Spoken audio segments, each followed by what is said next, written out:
والآن مع المفكر الأشمل العاقد الأكمل سلطان العلم جهبذ العلماء صاحب مدرسة الدراسات الشمولية الكونية والتكوينية والعقد الاجتماعي الأول للربط بين كافة المواد بالروح، محمد محمود إسماعيل العربي.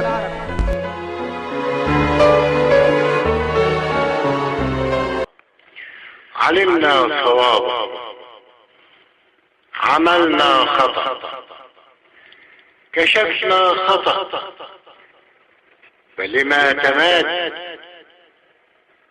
تغابي هذا أم هذا غباء؟